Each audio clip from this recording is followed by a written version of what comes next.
expand and collapse button. So again, let me import the demo content.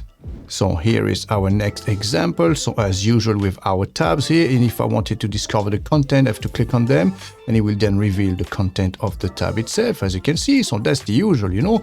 Now, what if I wanted to open all of them all at once in just one click of the mouse, or close them all at once with just one click of the mouse? For this, we have an extra option here. If you go to special options, and here, as you can see, you have expand collapse content button. Now, if you enable this, as you can see, it will reveal a new button here on top, collapse all or expand all.